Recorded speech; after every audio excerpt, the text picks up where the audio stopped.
Welcome to late spring, early summer 2024 and yet another cool, grey, rainy day.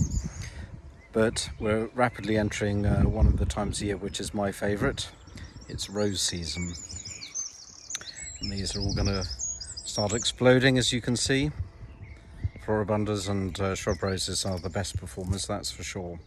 But have you actually taken the time to look closely at the differences? Because the word rose conjures up one image, but actually the difference in detail of each flower is quite significant. So a floribunda, as its name implies, there's going to be loads of flowers out of each stem. The flower itself has an open habit which the pollinators absolutely love because it makes it easier to get to the good stuff.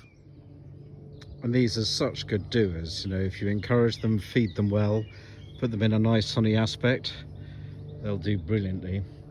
Now here we have an English shrub rose, which is inspired by all of the traditional, very really odor rich, absolutely stunning flowers, and every gardener should have them. And this one is one I've been working on for the last 2 seasons, and as you can see is about to utterly explode. You can imagine what all these are going to look like when you've got that many buds.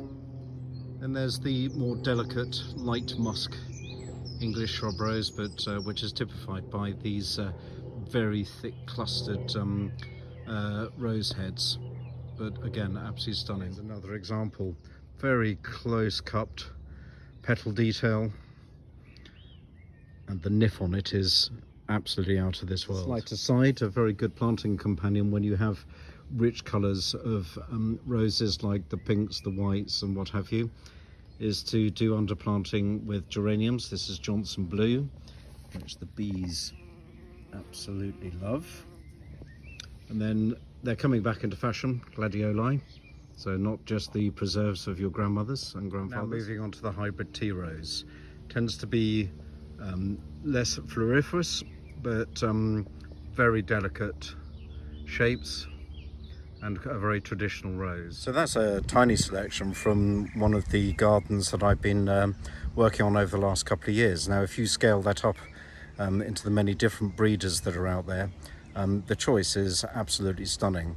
But just be a little bit aware that each year the growers are all trying to introduce new strains, to get a bit of publicity at things like the RHS Chelsea show.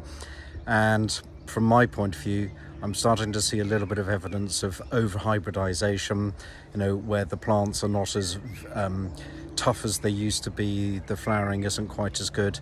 And being brutally honest, if you look very closely at the flowers, unless you're the grower or breeder, you won't be able to tell the difference between a lot of them.